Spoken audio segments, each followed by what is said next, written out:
일본 초계기 위협 비행에 대한 갈등이 계속되면서 우리 일함대 사령관이 다음 달 방일 계획을 무기한 연기했습니다. 아베 일본 총리는 오늘 현안들에 대한 시정 연설을 할 계획인데 어떤 입장을 내놓을지 주목됩니다. 시진핑 중국 국가주석 부부가 베이징을 방문한 북한 예술단의 공연을 관람했습니다. 시 주석은 예술단을 이끌고 온 리수용 북한 노동당 부위원장을 만나 북중 우호 관계를 과시했습니다. 어제 저녁 경기도 화성 동탄 신도시의 한 다세대 주택에서 남녀가 흉기에 찔려 한 명이 숨졌습니다. 경찰은 용인 지역으로 도주한 용의자를 쫓고 있습니다. 필리핀 홀로 섬의 가톨릭 성당에서 테러로 추정되는 폭발로 최소 20명이 숨지고 100명이 넘게 다쳤습니다. 일본군 초계기의 저공 비행이 최근 잇따랐는데 그중에서도 우리 광개토 대왕함이 지난달에 위협을 당한 적이 있습니다. 동해를 관장하는 해군 일함대 소속이었는데 그 사령관이 하필 군사교류 행사 때문에 다음 달에 일본을 방문할 계획이 잡혀 있었습니다. 그러나 이번에 무기한 연기를 통보했습니다. 당연히 일본에 대한 항의 차원으로 해석 가능한데요. 이걸 신호탄으로 한일 관계는 더욱 빠른 속도로 냉각될 것으로 보입니다. 허효진 기자의 보도입니다. 지난달 20일 일본 초계기의 저공 위협 비행 당시 북한 어선을 구조 중이던 해군 광개토 대왕함. 이 함정이 속한 해군 일함대 사령관이 다음 달 일본을 방문하려던 계획이 무기한 연기됐습니다. 피해 함정이 속한 함대 사령부의 최고 책임자가 일본을 방문하는 게 적절치 않다는 정부의 판단으로 해석됩니다. 싱가포르에서 진행 중인 다자 안보회의에 참석한 서주석 국방부 차관도 일본 측 대표를 만날 계획이 없다고 국방부는 밝혔습니다. 군 당국은 또 4차례나 이어진 일본 초계기의 위협 비행과 관련해 대응 수칙을 강화하는 작업도 진행하고 있습니다. 다른 나라 초계기가 우리 함정에 접근했을 때 경고통신을 시작하는 접근 거리를 기존보다 2배로 확대하고 경고통신 문구도 훨씬 강화하는 방안도 검토 중인 것으로 전해졌습니다. 아울러 위협 비행이 있을 경우 함정에 탑재된 대잠수함 탐색 헬기나 우리 초계기를 긴급 출동시키는 방안도 검토 중인 것으로 알려졌습니다. 한일 양국의 초계기 갈등은 지난주 일본이 이른바 최종 입장을 발표해 수그러드는가 싶더니 이어도에서까지 우리 함정의 위협 비행을 계속하면서 해결의 실마리가 보이지 않는 형국입니다. 전반적인 한일 관계에서 이전보다는 다운그레이드를 하겠다라는 의미로 얘기가 되고요. 일종의 압력의 일환으로 지금 전개되고 있다고 볼 수가 있겠네요. 군사교류 취소로까지 확대된 초계기 갈등. 파장이 계속 확산되면서 한일 양국 간 관계는 당분간 냉각기가 불가피하다는 분석이 지배적입니다. KBS 뉴스 허효진입니다. 일본도 며칠 전에 자위대 함정의 부산항 파견 계획을 재검토하겠다는 입장 밝힌 바가 있죠. 강대강의 대치가 이어지고 있는 건데 아베 일본 총리는 또 오늘 의회에서 시정연설이 잡혀 있기 때문에 아무래도 한일 관계에 대해 어떤 식으로든 입장을 밝힐 것으로 보입니다. 도쿄 나시나 특파원의 보도입니다. 지난해 12월부터 이어진 일본 자위대 초계기의 위협성 저공 비행으로 한일 군사 교류에도 적신호가 켜진 가운데 아베 총리가 오늘 오후 국회에 참석해 새해 시정연설에 나섭니다. 최근 국내 여론의 질타를 받고 있는 노동통계 부정 문제를 비롯해 예산과 경제 문제 설명에 우선 주력할 것으로 보입니다.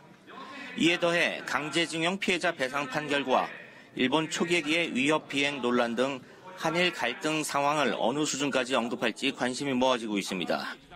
앞서 지난 주말 일본 방위성은 자위대 최대 호위함 이즈모의 부산항 파견 재검토를 시사해 초계기 갈등에 대한 일본 정부 속내를 단적으로 보여줬습니다. 아베 총리가 한국과의 관계 자체에 대해 어떤 수준으로 언급할지도 주목됩니다.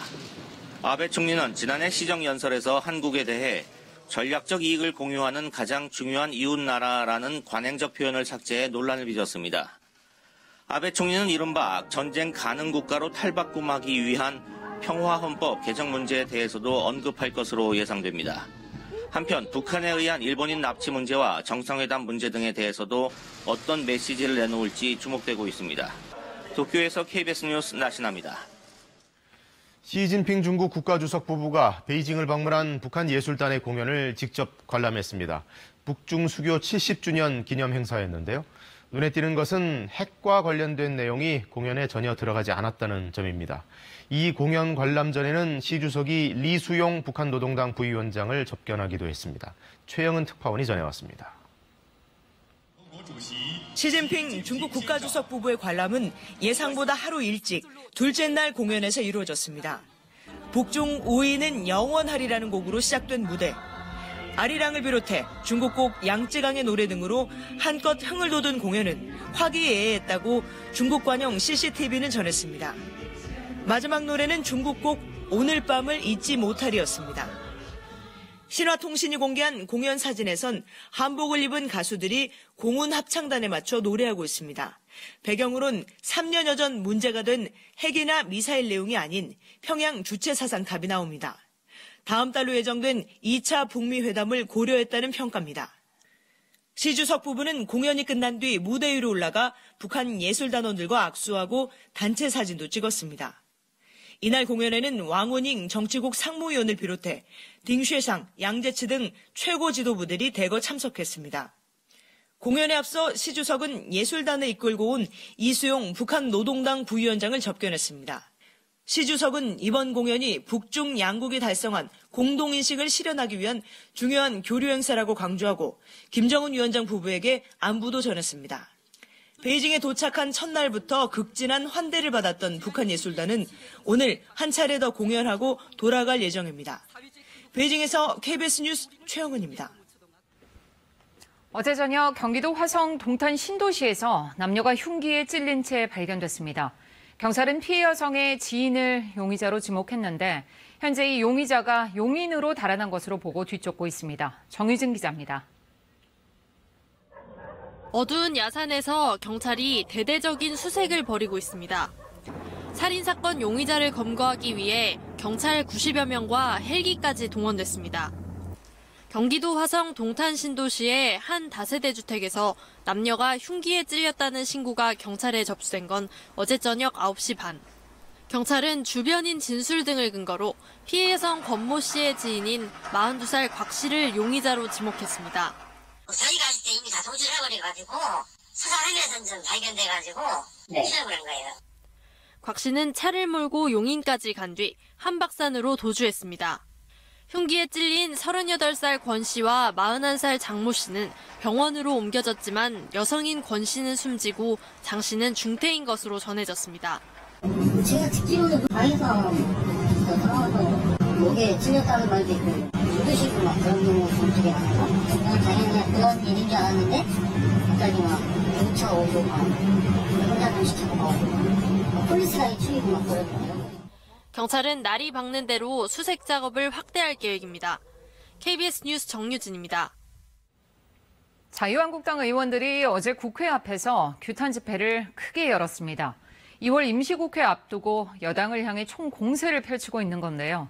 조혜주 신임 중앙선거관리위원회 임명을 철회하지 않으면 국회 일정 계속해서 보이콧하겠다는 입장입니다. 점점 2월 임시국회 일정이 불투명해지면서 유치원 3법 등 아직도 처리 안 된 민생 법안이 가장 큰 걱정입니다. 김현주 기자가 보도합니다.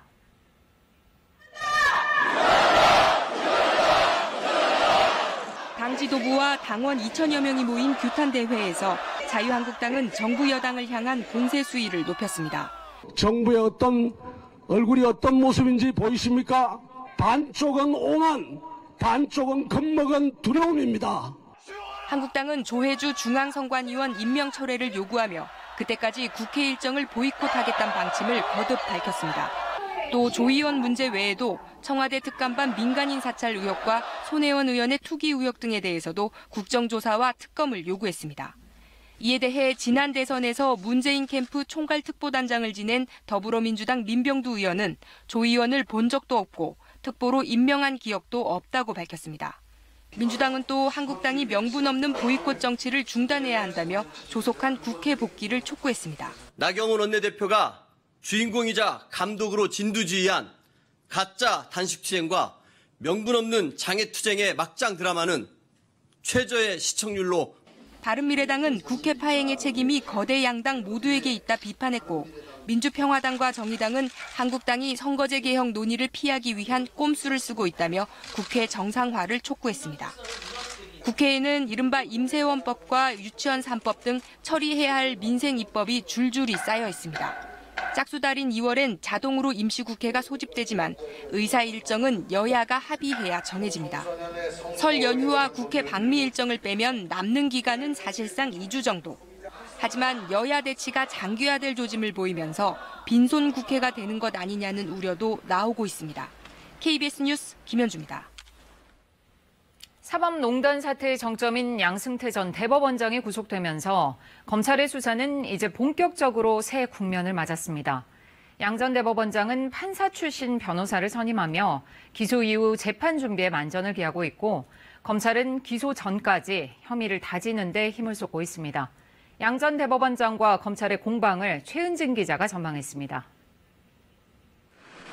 다음 달 양승태 전 대법원장 기소를 앞두고 또 다른 국면을 맞이한 사법농단 수사. 재판 개입 혐의 등에 대해 일체 부인하셨습니까? 구속은 피하지 못했지만 법정에서 뒤집기를 노리는 양 전 대법원장 측과 기소까지 혐의를 충분히 다져놓겠다는 검찰의 공방이 시작됐습니다. 먼저 검찰은 구속이 만료되는 다음 달 12일까지 양 전 대법원장의 구체적인 진술을 최대한 확보한다는 계획입니다. 구속 전 양 전 대법원장에 대한 조사는 불과 3차례, 40여 개나 되는 혐의에 대해 짧은 진술밖에 들을 수 없었습니다. 이제는 신병이 확보된 만큼 모든 범죄 사실에 대해 상세한 답변을 이끌어낸다는 방침입니다. 이에 맞서 양 전 대법원장 측은 검찰에선 혐의를 부인하고 법정에서 검찰 주장을 반박하겠다는 전략인 것으로 알려졌습니다. 최근 판사 출신 이상원 변호사를 선임하며 기소 이후를 대비하고 있습니다. 20만 쪽이 넘는 수사 기록을 검토하며 변론 준비를 해야 하기 때문에 변호인도 보강할 것으로 보입니다. 특히 양 전 대법원장 측은 구속 적부심 신청도 포기한 것으로 전해졌습니다. 재판 준비에 올인하겠다는 뜻으로 풀이됩니다. 한편 오는 30일 공판 준비 기일만 4차례나 열렸던 임종원 전 법원 행정처차장의 첫 번째 공판이 열립니다. 임 전 차장의 재판에는 이규진 전 양형위원회 상임위원을 비롯해 전현직 법관 등 7명의 증인이 법정에 섭니다. KBS 뉴스 최은진입니다. 건조한 가운데 화재 사고가 잇따르고 있습니다. 주택에서도 불이 많이 났고 또 산불도 잇따랐습니다. 성민수 기자가 종합했습니다. 2층짜리 단독주택 내부가 검게 그을렸습니다. 어제 저녁 6시 15분쯤 서울 영등포구 대림동의 한 단독주택에서 불이 나 15분 만에 꺼졌습니다. 화재 당시 집안에 사람이 없어 다친 사람은 없었지만 집 전체가 완전히 불에 탔습니다. 소방당국은 건물 1층에 불이 시작된 것으로 보인다며 정확한 화재 원인을 조사 중이라고 밝혔습니다. 주택가에서 시커먼 연기가 피어오릅니다. 어제 오후 3시 25분쯤 서울 은평구 신사동에 80대 노부부가 사는 1층짜리 단독주택에 불이 나 85세 정모 씨가 전신 2도 화상을 입었습니다. 불은 이웃집과 주차된 차로 옮겨 붙었지만 인근 주민들이 빠르게 대피해 추가 인명피해는 없었습니다. 소방 관계자는 날이 밝는 대로 화재 원인을 조사할 계획이라고 밝혔습니다. 앞서 오후 2시쯤 강원도 춘천시 신부급의 한 야산에서 화재로 2만여 제곱미터의 임야가 잿더미로 바뀌었습니다. 산림청과 춘천시는 헬기 8대와 인력 240여 명을 투입해 3시간 만에 큰 불길을 잡았습니다. 산림당국은 도로 옆에서 불이 시작된 것으로 보고 정확한 피해 면적과 산불 원인을 조사하고 있습니다. 비슷한 시각 강원도 원주시 야산에서도 불이 나 2,000제곱미터의 임야를 태운 뒤 진화됐습니다. KBS 뉴스 성민수입니다. 질병관리본부는 어제 오전 기준으로 경기도 안산시와 화성시에서 홍역 환자가 각각 1명씩 추가돼 지난달 이후 발생한 홍역 환자가 모두 40명으로 늘었다고 밝혔습니다. 안산에 사는 38살 남성은 홍역 환자가 입원했던 의료기관에 입원한 뒤 확진 판정을 받았고 또 화성에 사는 39살 남성은 필리핀 여행을 다녀온 뒤에 홍역 환자로 확진됐습니다. 보건당국은 현재 전체 환자 40명 가운데 35명은 격리 해제됐지만 5명은 여전히 격리 중이라고 덧붙였습니다. 고령화와 더불어 구강 질환자도 늘고 있는데요. 치아뿐만 아니라 잇몸병으로 고생하시는 분들도 많습니다. 무엇보다 검진이 중요하다는데 무료 검진도 받을 수 있으니까 잘 챙겨보시기 바랍니다. 조혜진 기자가 알려드립니다. 건강검진을 받기 전 병원에서는 이런 안내를 합니다. 구강검진 받으시겠습니까? 아니요. 안 받아요. 2년마다 구강검진을 무료로 받을 수 있지만 열의 7은 이렇게 생략합니다. 강제성이 없고 번거롭다고 느끼기 때문입니다. 다른 과보다도 좀 이게 겁이 난다고 그럴까, 치과는. 또 입을 벌리고 계속 이렇게 검사를 하는 거기 때문에 불편하기도 하고요. 하지만 잇몸병을 예방하고 조기 치료하기 위해서는 구강검진이 매우 중요합니다. 질환 초기에는 아무 증상이 없는 경우가 많은 탓입니다. 게다가 치주염이 진행돼 잇몸뼈가 녹아도 잇몸에 가려 육안 확인이 어렵습니다. 질병관리본부는 조기검진의 실효성을 더 높이기 위해 엑스레이를 구강검진에 포함하는 방안도 검토하고 있습니다. 구강검진을 제대로 하기 위해서는 최소한은 파노라마 사진이라도 찍어서 그 사람의 전체적인 그 치아 주변, 그다음에 탁관절까지 관찰할 수 있는 정도는. 잇몸병으로 병원을 찾는 사람은 계속 늘고 있습니다. 진료비도 3년 새 36% 증가했습니다. 잇몸병은 치아를 잃는 가장 큰 원인입니다. 처음엔 시리고 잇몸에서 피가 나는 정도지만 진행되면 잇몸뼈가 녹아 결국 이가 빠지게 됩니다. 나이가 들수록 잇몸병이 늘어나는 만큼 40살이 넘으면 반드시 구강검진을 받아야 합니다. KBS 뉴스 조혜진입니다. 집값, 전셋값은 내리는데 대출 이자는 오르고 집주인들의 부채 부담이 높아지는 상황이어서 세입자들의 피해, 이른바 깡통 전세에 대한 경고가 나오고 있습니다. 금융위원장이 직접 언급을 하고 나섰는데요. 신선민 기자가 전해드립니다. 우리 경제의 뇌관으로 꼽히는 1,500조 원의 가계부채. 한국의 GDP 대비 가계부채 비율은 97.5%로 60%대인 OECD 평균보다 크게 높은 수준입니다. 최근 몇 년간 가계빚 증가세가 주춤해지고는 있지만 전세대출만 따로 보면 지난 1년 새 대출액이 38%나 급증했습니다. 최종구 금융위원장은 금리 인상 등 시장 여건의 변화에 따라 앞으로 가계부채 건전성이 급격히 취약해질 수 있다고 경고했습니다. 전세 가격이 하락하면서 세입자가 보증금을 떼이는 이른바 깡통 전세도 우려했습니다. 국지적인 수급 불일치 등으로 전세가가 하락하고 임대인이 보증금을 제때 반환하지 못할 수도 있는 위험에 대비해야 할 것입니다. 금융당국은 이에 따라 대출 고삐를 더 죄기로 했습니다. 우선 올해 상반기 중 은행권에만 적용되던 총부채 원리금 상환 비율 DSR 규제를 저축은행, 상호금융 등 제2금융권으로 확대합니다. 은행이 가계대출을 할 땐 추가로 자본을 적립하도록 규제를 강화하기로 했습니다. 금리 상승세를 감안해 주택담보대출 기준금리는 기존보다 0.27%포인트 내립니다. 이렇게 되면 최대 1조 원까지 이자 부담이 줄어든다는 게 금융당국의 분석입니다.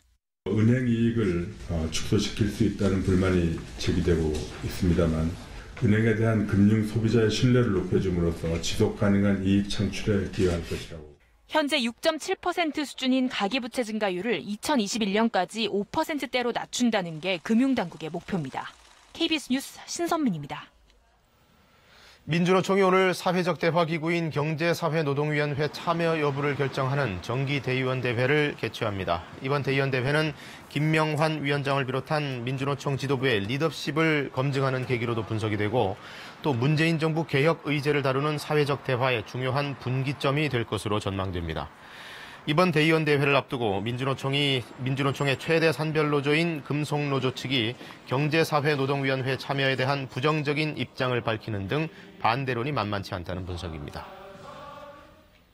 일요일 미사가 열리고 있던 필리핀 최남단의 한 성당에서 테러로 추정되는 폭발이 2차례 이어졌습니다. 이 폭발로 최소 20명이 숨지고 100명 넘게 다쳤습니다. 사고가 난 곳은 정부군과 이슬람 반군의 갈등이 심한 곳인데 조금 전 IS가 배후를 자처하고 나섰습니다. 자세한 소식 정아영 기자가 전합니다.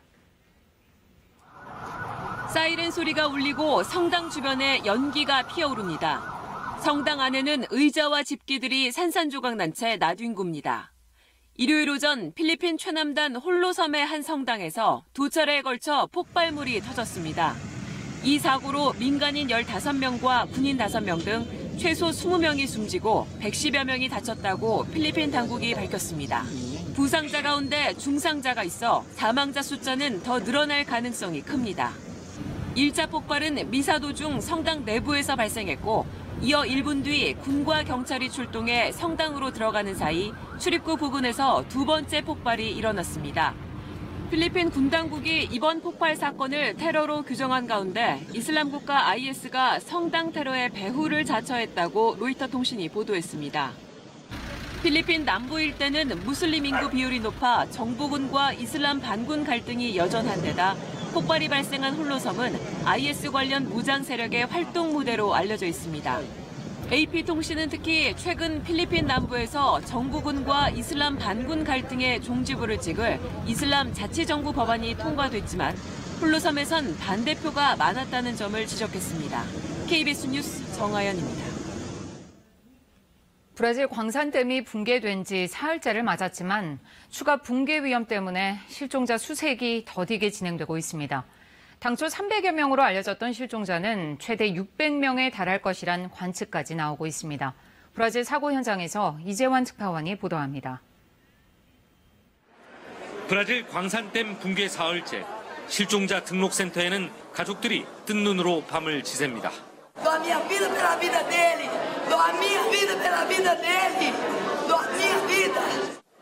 지금까지 사망이 확인된 실종자는 30여 명. 당초 300명 수준이던 실종자는 지금은 500에서 600명에 달할 것으로 관측되고 있습니다. Quantas pessoas desapareceram? Não. 100 civil. Não tenho essa informação. Por quê? Porque eu não tenho essa informação. Fizemos uma pergunta, como que vai ter uma nova lista sendo que não está fazendo busca? Não souberam responder para a gente, viraram as costas e foram embora simplesmente. 현지 시간 오늘 새벽에는 댐 붕괴 경보가 울려 3천여 주민들이 고지대로 대피했습니다. 아랫부분이 유실된 댐에 호우로 저수량이 늘어나자 추가로 붕괴될 수 있기 때문입니다. 강을 건너는 다리가 있는 곳마다 언제 일어날지 모를 범람 위험 때문에 이처럼 교통은 통제되고 있습니다. 이 때문에 실종자 수색 작업이 한때 중단됐습니다. 댐 하류 강에는 광산 폐기물과 중금속이 섞인 뻘건 흙탕물이 흘러내립니다. 폐사한 물고기와 몸집이 큰 새도 죽어 떠내려갑니다. Meus amigos usavam aqui para pescar, vinham para a pousada e ficavam aqui para pescar. 연방검찰은 광산업체에 보상과 환경보건 등을 위해 3조 원대의 자산을 동결하고 환경청은 7천억 원대의 벌금을 물렸습니다. 브라질 부르마 증의회에서 KBS 뉴스 이재환입니다. 지금도 내륙 곳곳에 눈이나 비가 조금씩 이어지고 있는데요. 오늘 아침까지 강수가 계속될 것으로 예상이 됩니다. 평년보다 높은 기온 보이고 있습니다. 서울의 아침 기온은 영상 2.2도로 출발하고 있는데요. 크게 춥지 않은 날씨입니다. 하지만 오후부터는 북서쪽에서 찬 공기가 밀려 내려오면서 기온이 크게 떨어지겠는데요. 내일 아침 서울의 기온은 영하 6도까지 내려가 춥겠습니다. 하지만 이내 기온이 다시 크게 오르면서 수요일은 영하 3도, 목요일은 영하 2도로 출발하겠습니다. 오늘은 국외 미세먼지와 함께 약한 황사의 영향을 받겠습니다. 미세먼지 농도 일시적으로 나쁨 수준 되겠고요. 대체로 보통 수준을 유지하겠습니다. 또 건조한 날씨가 계속되고 있습니다. 건조특보가 전국 곳곳에 내려진 만큼 화재 사고 주의하셔야겠습니다. 오늘 고기압의 영향으로 대체로 맑은 날씨를 되찾겠습니다. 해안가를 중심으로 바람이 강하게 부는 곳이 많겠습니다. 현재 기온은 대부분 영상권 보이고 있습니다. 한낮 기온 보겠습니다. 부산 11도, 광주 9도, 강릉 7도, 청주 5도, 서울은 3도, 철원은 2도까지 오르겠습니다. 물결은 동해상을 중심으로 최고 5m로 높게 일겠고요. 동해상에 바람까지 강하게 불겠습니다. 동해안은 너울성 파도를 주의하셔야겠습니다. 날씨였습니다. 우리나라는 세계 1위 김 수출국이지만 가격은 일본이나 중국보다 제값을 못 받는다고 합니다. 박리담회이긴 한데 수출업자가 아닌 어민들 입장에서는 시름이 깊습니다. 홍진아 기자가 취재했습니다. 이른 새벽 김 수확에 나섰던 어선들이 선착장으로 모여듭니다. 양식장에서 갓 건져 올린 물김이 가득 쌓여 있습니다. 겨울철이 제철인 물김은 지금이 품질이 가장 좋습니다. 최근 양식장 증가로 김 생산량이 크게 늘었지만 어민들의 한숨은 깊어졌습니다. 가격 탓입니다. 작년 대비해서 지금 하락 시세죠. 과잉 생산이 아닐까 하는 생각이 듭니다. 어민들이 수확한 물김은 중매인의 유관에 의존해 가격이 정해집니다. 붉은 홍색이 나요, 홍색. 그러니까 이제 김이 이 색깔이 나야 김이 제 맛이 나고. 물김을 말린 마른 김 가격은 100장당 3,500원에서 4,500원 정도인데 일본산의 3분의 1 수준, 중국산의 절반 수준입니다. 일본과 중국은 생산과 가공 단계에서 김의 품질 등급을 매기다 보니 대부분 높은 가격을 받을 수 있는 고품질 김 생산에 주력하기 때문입니다. 국내에서는 2년 전 한 식품업체가 자체적으로 개발한 품질 등급제를 도입했습니다. 김의 식감과 염도, 단백질 함량 등으로 등급을 나누는 겁니다. 자연스레 높은 등급 제품이 늘어 가격은 20에서 30% 정도 비싸졌지만 수출량도 늘고 매출도 20% 넘게 성장했습니다. 양적으로 많이 판매를 하면서 수출을 많이 증가시켜 왔는데 좋은 품질의 제품은 고가를 받으면서 수출을 확대해야만. 지난해 김 수출액은 5,900억 원. 정부는 등급제 도입으로 김 품질을 개선해 5년 뒤엔 김 수출 규모를 1조 원으로 늘린다는 계획입니다. KBS 뉴스 홍진아입니다. 해장국으로도 많이 먹고 한국인이 사랑하는 음식 가운데 하나가 이 황태인데 요즘 불경기에 직격탄을 맞고 있다고 합니다. 식당들이 잘 안 되다 보니까 생산량 자체가 뚝뚝 떨어지고 있다는데 김나래 기자가 현장을 둘러봤습니다. 30년 전통을 자랑하는 한 황태요리 전문점입니다. 점심시간인데도 썰렁합니다. 동해안으로 가는 국도 옆에 자리에 한때는 자리가 모자라 손님들이 번호표를 뽑고 대기를 해야 할 정도였습니다. 하지만 2년 전 서울 양양고속도로가 뚫리면서 손님의 발길이 뚝 끊겼습니다. 매출은 3분의 1로 떨어졌습니다. 이쪽 그 용대리 지역의 상권이 거의 무너졌다고 해도 과언이 아니에요. 영업을 하면서 그런 경우는 처음 있었는데 고속도로 개통하고 손님 한 테이블도 못 받은 적도 있어요. 주변 다른 상가도 마찬가지입니다. 오가는 사람조차 찾아보기 힘듭니다. 일부 식당들은 계속된 운영난을 견디지 못하고 이렇게 문을 닫았습니다. 용대리뿐만이 아닙니다. 경기 침체로 전국 식당의 운영난이 심화되면서 황태 생산량 감소로 이어지고 있습니다.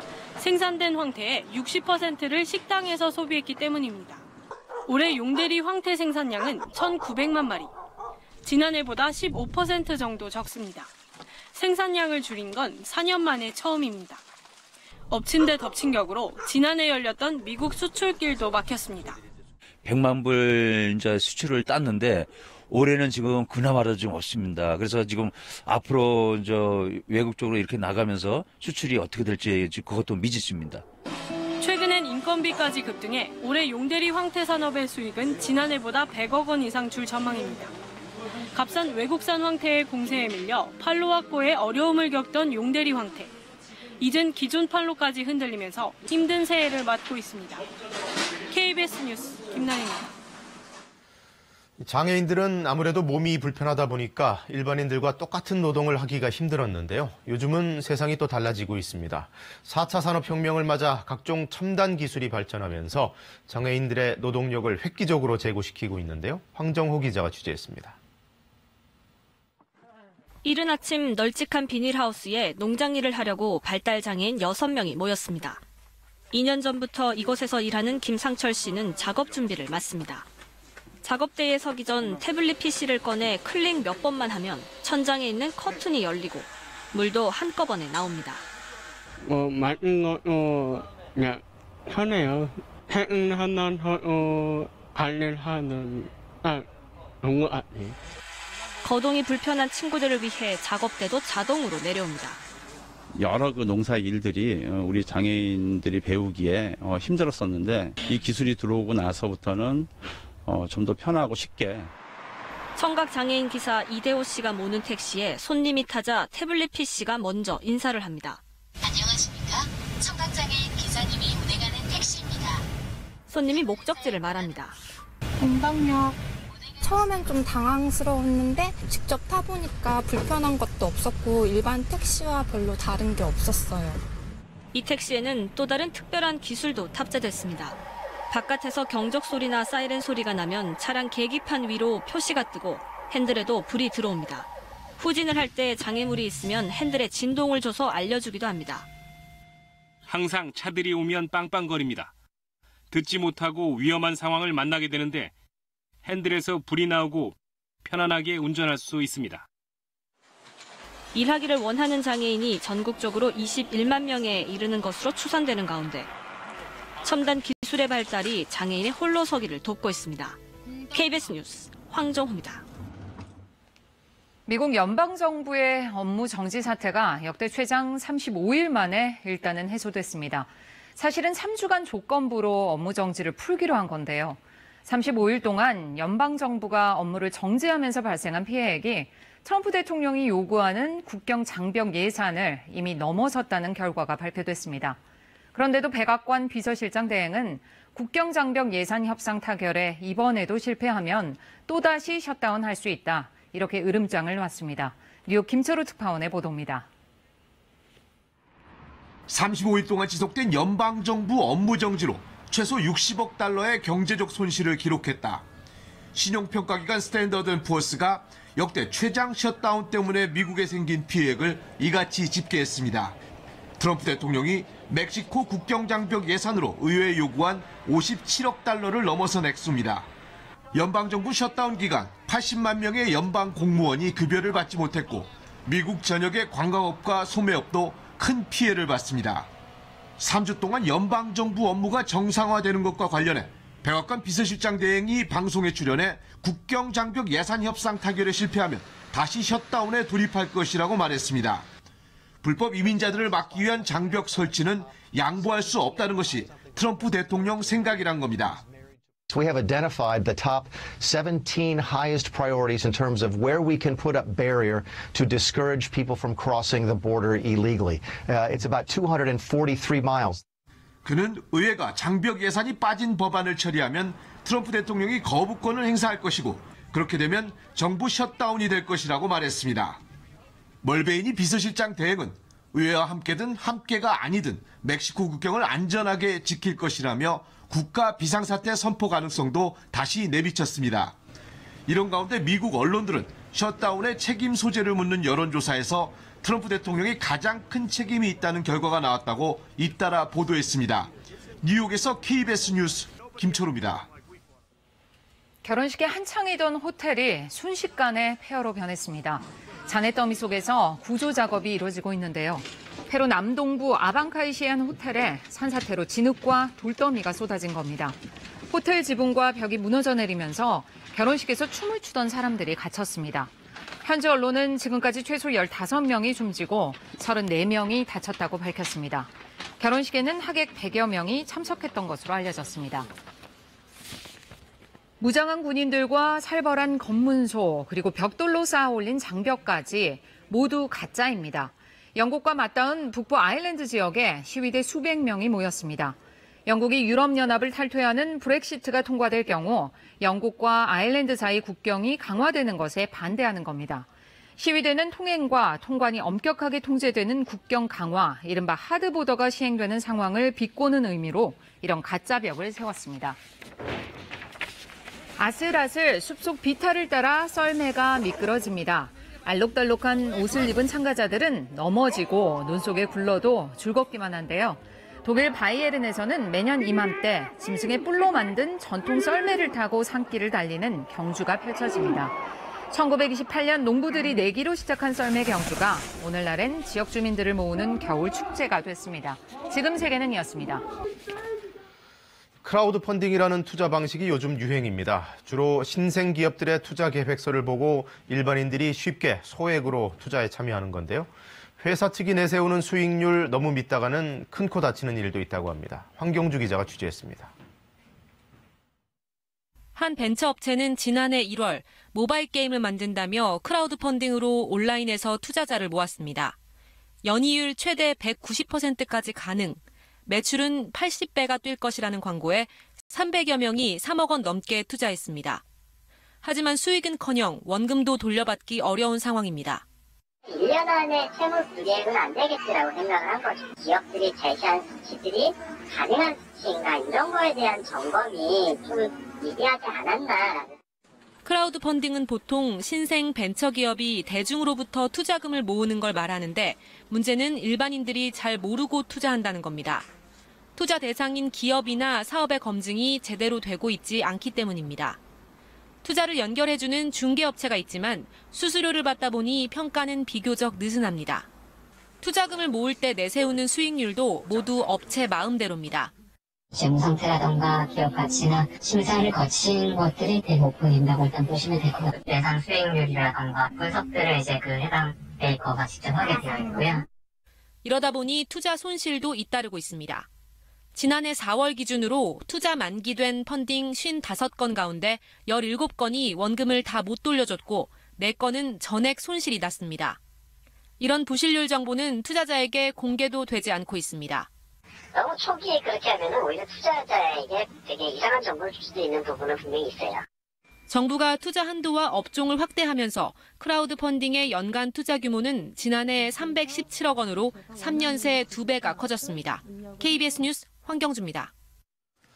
앞서 황정호 기자의 보도에서도 전해드렸듯이 이 4차 산업혁명이 노동력과 효율성을 제고시키는 긍정적인 측면이 있긴 하지만 한편으로는 인공지능과 로봇 등의 도입으로 사람 일자리가 줄어드는 문제를 걱정하지 않을 수가 없습니다. 그 대책도 미리미리 준비를 해야 한다는 목소리가 높은데요. 무엇보다 사람이 할 수 있는 일에 전문성을 강화하는 게 시급하다.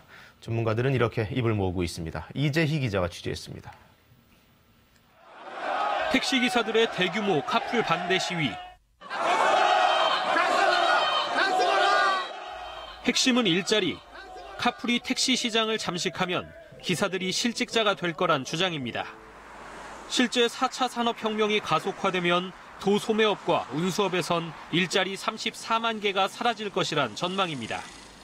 반면 인공지능이나 가상 증강현실 같은 분야에서 앞으로 3년간 3만 명 정도가 부족할 것으로 보입니다. 이러다 보니 사내교육을 통해 관련 전문 인력을 확보하려는 회사도 늘고 있습니다. 빠르게 발전하고 있는 게 이제 클라우드 비즈니스인데 실제로 학교가 실제로 산업의 속도를 못 따라가고 있거든요. 저희들의 그 클라우드에 대한 노하우를 이제 그러한 신입 사원들에게 교육을 시키고 산업적 변화에 발맞춘 재교육 프로그램에 대한 요구도 커지고 있습니다. 그러나 고가의 민간기관을 빼면 제대로 된 교육받기가 어렵습니다. 반면 선진국들은 벌써 4차 산업 직업교육을 시작했습니다. 미국에선 대학들이 AI 교육기관을 앞다퉈 설립 중이고 프랑스의 혁신학교 에콜 42는 2013년부터 해마다 1000명의 ICT 인력을 배출하고 있습니다.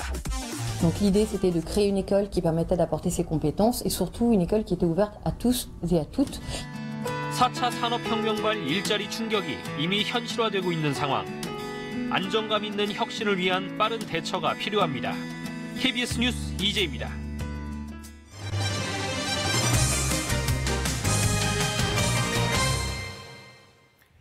지난해 한국 경제의 고용 창출력이 글로벌 금융위기 후 가장 낮은 수준으로 떨어진 것으로 나타났습니다.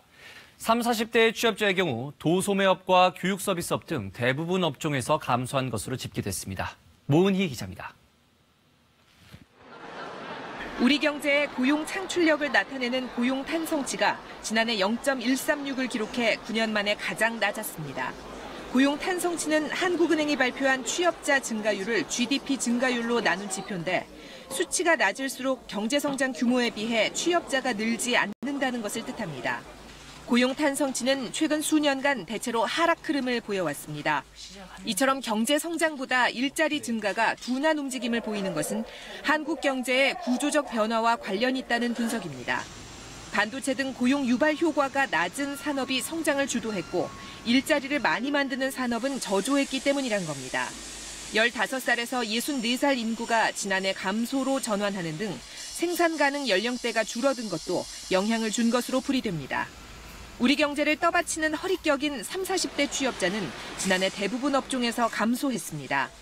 현대경제연구원이 통계청 자료를 분석한 결과 지난해 30, 40대 취업자는 도소매업과 교육 서비스업, 제조업, 음식점업 등에서 전년보다 17만 7천 명이 감소했습니다. 감소폭이 가장 큰 업종은 편의점이나 옷가게 등 자영업자가 많은 도소매업이었습니다. 종업원이 없는 영세 자영업자, 이른바 나홀로 사장님도 크게 감소했는데 전체 감소폭의 64%가 도소매업에서 나온 것으로 집계됐습니다. KBS 뉴스 모은희입니다. 이제 상처난 나무는 국가공인을 받은 이른바 나무의사가 전문적으로 치료하고 관리합니다. 생활 수목 관리에 전문 면허 제도가 도입돼서 오는 4월에 첫 시험을 앞두고 있는데요. 그 준비 열기가 뜨겁습니다. 진희정 기자입니다. 사람 나이로는 황혼기에 접어든 수양 벚나무. 병충해로 크게 줄기가 상했습니다. 해충도 많이 들어가고 병도 무지하게 많아요. 그래가지고 이게 부패가 잘 진행됩니다. 그래서 이제 최대한 작을 때 그때 외과 수술을 실시하는 게 가장 좋고요. 아픈 나무에 외과 수술이 이루어집니다. 썩은 부분을 긁어내고 소독약을 바르고 충전재를 채워주면 수술이 마무리됩니다. 올해 처음 도입되는 나무 의사. 오는 4월 첫 시험을 앞두고 대학생부터 퇴직한 중장년까지 아버지와 아들뻘 되는 사람들이 어울려 실습 교육을 받고 있습니다. 건강한 수목으로 자랄 수 있게끔 피해 원인을 진단하고 처방하고 오남용 이런 것들을 방지하고요. 나무의 생육과 병해충 관리, 산불 피해 처치까지 160시간에 걸친 만만치 않은 과정이지만 실습장은 새로운 영역에서 전문가가 되겠다는 열의로 가득합니다.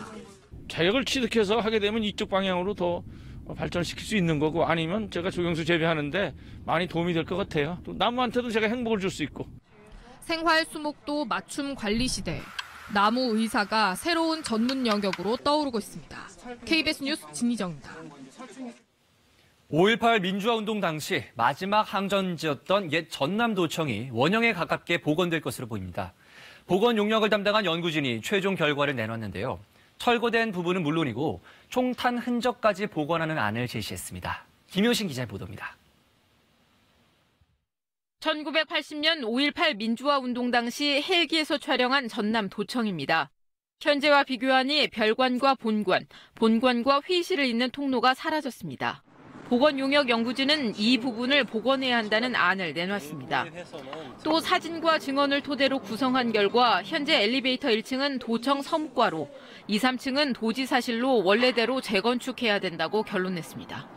상황실과 방송실이 예술품으로 가득 채워져 있었고 엘리베이터로 그 흔적이 사라졌다는 점입니다. 이것이 가장 커다랗게 훼손된 부분이고요. 현재 국립아시아문화전당 입구 역할을 하는 옛 전남도청 별관은 입구를 제외한 3, 4층만 복원하기로 했습니다. 옛 전남경찰청의 정원과 주차장이 있던 자리입니다. 현재 이곳에 들어와 있는 방문자센터의 건물을 철거한 뒤 원형 복원할 예정입니다. 이번 조사 과정에서는 또 도청과 인접한 옛 전남경찰청 건물에서도 총탄 자국으로 보이는 흔적 수백 개가 발견됐습니다. 이번 복원 과정에서 많은 부분이 새롭게 발굴도 되고 그리고 현장이 어떤 모습이었는지를 다시 한번 재확인하는데 큰 성과를 낸 것으로 그렇게 보고 있고요. 옛 전남도청은 이번 복원 계획을 토대로 오는 2020년쯤 복원 공사를 통해 원래 모습을 되찾을 수 있을 것으로 보입니다. KBS 뉴스 김효신입니다. 성인들의 한 해 평균 독서량은 8권 정도인데요. 한 해 새로 나오는 책은 5만여 종이나 됩니다. 그래서 인기라는데요. 나의 취향에 맞는 책을 골라주는 작은 서점들의 이른바 북큐레이션을 김수연 기자가 소개합니다. 소담이 자리한 동네 책방. 이곳에선 매달 새로운 주제로 책을 소개하는 기획전이 열립니다. 용산 참사 같은 사회적 이슈나 작가를 정하는데 1년 가까이 이어지면서 이걸 기다리는 손님들도 제법 많습니다. 이제 주제와 맞닿아 있는 다른 소설이랑 에세이, 시 이런 것들을 모아서 그림책 포함해서 소개를 하게 됐어요. 서구도 특이합니다.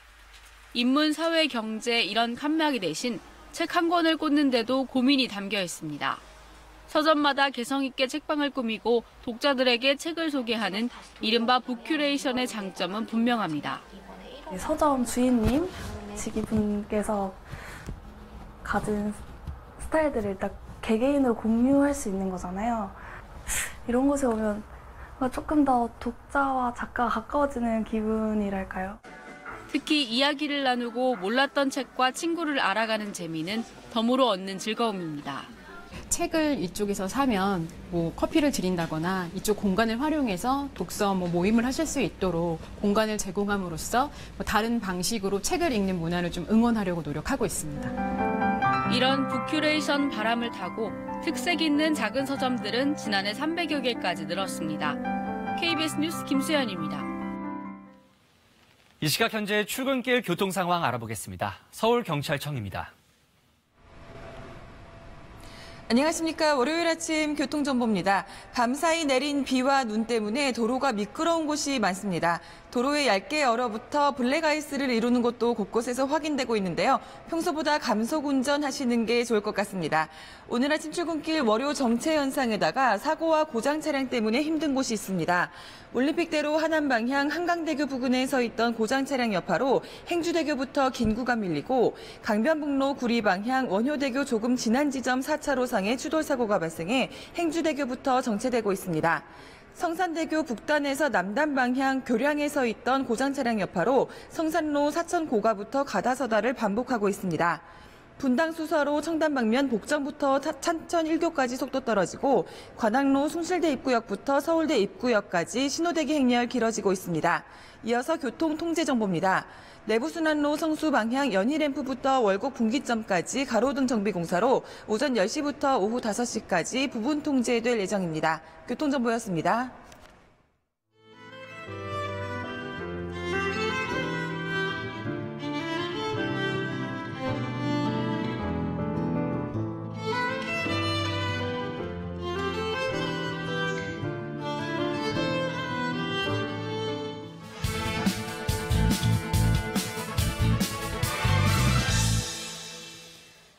모처럼 미세먼지 걱정 없는 휴일, 맑은 공기의 소중함을 다시 한번 느끼는 주말이었습니다. 피해갈 도리가 없는 미세먼지로 추운 게 차라리 낫다 할 만큼 한겨울 추위보다 미세먼지 걱정이 더 큽니다. 올겨울 강타한 미세먼지로 정부가 고심 끝에 인공강우를 통해서라도 미세먼지를 줄이려는 인공강우 실험을 지난 25일 실시했습니다. 워낙 미세먼지에 지치고 뭐라도 해야지 하는 기대감에 관심이 높았습니다. 비는 내리지 않았습니다. 실효성을 두고 기술력과 노하우 축적을 위한 과정이다. 보여주기 이벤트일 뿐 현실적으로 불가능하다는 평가가 엇갈렸습니다. 다양한 측면에서 의미를 두더라도 오염물질을 근본적으로 줄이는 데 집중해야 합니다. 전문가들은 우선순위가 바뀌었다며 먼지를 잡기보다는 어디서 얼만큼 미세먼지가 나오는지 배출 요인에 대한 정확하고 신뢰도 있는 기본 데이터부터 다시 만들어야 한다고 강조합니다. 그래야 사실과 다른 주장을 하는 중국에게 제때 반박하고 공조 대책을 끌어낼 수 있다는 것입니다.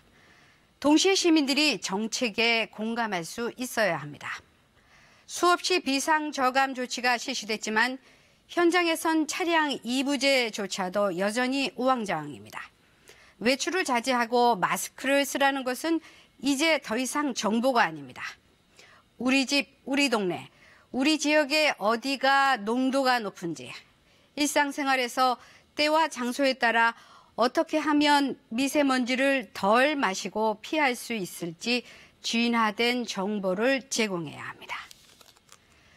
시민들이 일상생활에서 체감하는 것에서부터 오염원을 줄이는 외교, 산업, 환경, 에너지 정책까지 재점검하고 새로 짜야 합니다. 각자 도생하며 찬바람이 불어 미세먼지가 사라지기만을 바랄 수는 없습니다. 뉴스 해설이었습니다. 일본 초계기 위협 비행으로 인한 갈등이 계속되면서 우리 해군의 일함대 사령관이 다음 달로 잡혀있던 방일 계획을 연기했습니다. 아베 일본 총리는 오늘 의회에서 시정연설을 할 계획인데 어떤 입장을 내놓을지 주목됩니다. 시진핑 중국 국가주석 부부가 베이징을 방문한 북한 예술단의 공연을 관람했습니다. 시 주석은 예술단을 이끌고 온 리수용 북한 노동당 부위원장을 만나 북중 우호 관계를 과시했습니다.